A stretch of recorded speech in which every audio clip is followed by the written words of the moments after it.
Hi everyone, Thomas Line here, CEO of Taruga Minerals Limited. Today I'm going to take you through an exploration update for our Morgans Creek prospect at the Mount Craig Copper Project in South Australia. Morgans Creek has returned recent drilling results which included rare earth elements, battery minerals and base metals. We're really excited from the results we've seen in our reconnaissance drilling, which was essentially spot testing of various targets, including some near historical mine targets, to work out what we were dealing with and assist us in driving our exploration work moving forward. Since then, we've done some really high resolution geophysical work, including ground magnetics, high resolution gravity surveys, and we've also completed much higher resolution soil sampling and rock chip sampling and structural mapping over the prospect area, giving us a fantastic new data set, which is helping us to develop some new high priority targets. And today I'm going to show you those targets. I'm going to tell you why we're so excited to be drilling them, and we are drilling right now as we speak. So without further ado, let's dive in and let's take a bit more of a look at Morgans Creek and why we're so excited about it. Mount Craig Copper Project is situated in the G2 structural corridor, which hosts some of Australia's most significant copper deposits. Morgans Creek is situated at the southern end of the Mount Craig Copper Project, which is dominated by a major 34-kilometre long structure that we're on the anticline. The geology of Morgans Creek and the broader Mount Craig Copper Project is analogous to the Central African Copper Belt, which hosts some of the world's largest and highest grade sediment-hosted copper and polymetallic deposits.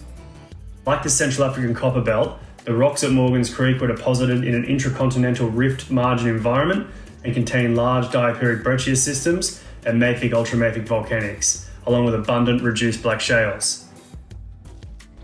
Diapiric breccias are intrusive megabreccias that erupt into younger, denser, overlying rocks from deep beneath the surface. Diapiric breccias are host to some of the world's largest and highest grade polymetallic ore deposits. Global examples of these deposits include the Kipushi polymetallic deposit in the DRC, the Tunisia zinc-lead deposit in Northern Africa, and the Riocin zinc-lead-silver deposit in Spain. These are just a few examples, and there are many, many more. So how do we know that these diapiric breccias are hosting mineralization in our part of the world? Well, 160 kilometers to the south, the Burra Monster Mine is associated with a diapiric breccia and produced 75,000 tons of copper metal historically at very high grades. 150 kilometers to the north, the Beltana high-grade zinc deposit is hosted within a diapiric breccia and contains a resource of 1 million tons at 29% zinc. On the western side of Morgans Creek, the basal unit of the Skilligalee dolomite contacts on the edge of the diapiric breccia in the same geological setting that produced the Burra Monster Mine, hence the name the New Burra Prospect. The newly acquired high-resolution ground magnetics and ground gravity datasets have highlighted a range of different lithologies and structures, including large isolated mafic ultramafic intrusions recently intercepted in drilling and mapped at surface. These datasets have also highlighted major structures and potential alteration zones. Note the interpreted structural set highlighted by the linear west-northwest magnetic anomalies, and also note the northwest-north structure, which appears to host the isolated intrusions. Also note when looking at the mafic ultramafic intrusions on the geophysical images, there are varying relationships between the magnetic and gravity anomalies associated with these, including coincident gravity and magnetic anomalies at Oxide Hill and Patrick Star prospects, semi-coincident magnetic and gravity anomalies at Hydrothermal Hill and Red Hills prospects, and a magnetic anomaly associated with a gravity low at Morgans Bore.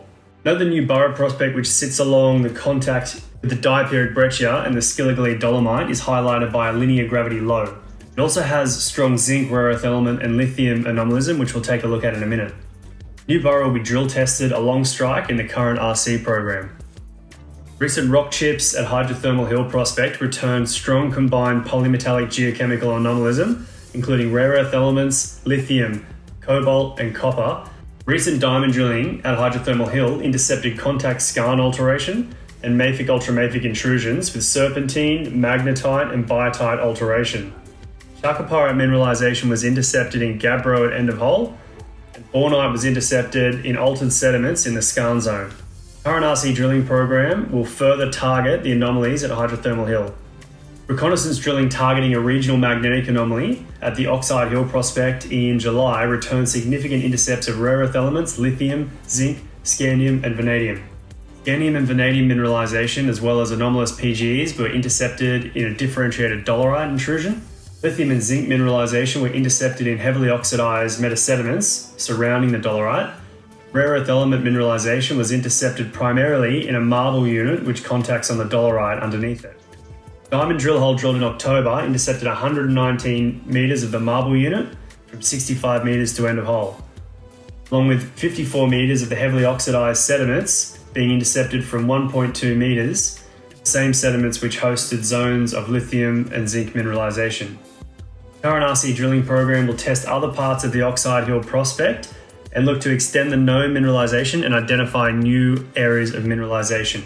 Soils results from the reconnaissance exploration at Morgan's Creek highlight strong rare earth element lithium and zinc anomalism running along the western contact of the diapiric breccia with the Skilligalee dolomite. This includes the Hydrothermal Hill prospect in the north and the New Burra prospect, which extends south from Hydrothermal Hill for 3 kilometers. Note again the prominent gravity low, which marks the lithological contact between the Skilligalee dolomite and the diapiric breccia. These coincident anomaly zones will be drill tested in the upcoming RC program. Strong copper anomalies can be seen associated with mafic ultramafic intrusions at Hydrothermal Hill, Red Hills and Morgan's Bore and Patrick Star. All these prospects will be drill tested in the first half of 2022. There's also a strong copper anomaly within the mapped Tapley Hill Formation shales, which will be investigated further in the ongoing reconnaissance program at Morgan's Creek. So, in summary, we're seeing all the right kinds of smoke at Morgan's Creek through the geophysics, through the soil geochemistry, through the rock chips, through the structural setting, the geology itself. We've got the right rocks, the right geological setting, and the right smoke at the surface to indicate the potential for large polymetallic systems, which are reflective of some of the world's best polymetallic ore bodies. And we believe that the best discoveries in these breccias and in the surrounding reduced black shales and the sediments are yet to come. We are committed to systematic exploration across these systems in a way which has never been done before. And I can guarantee you no one has ever explored these systems or this project in the way that we are currently undertaking. We are here to make major discoveries, and we believe we have the right ground to do that.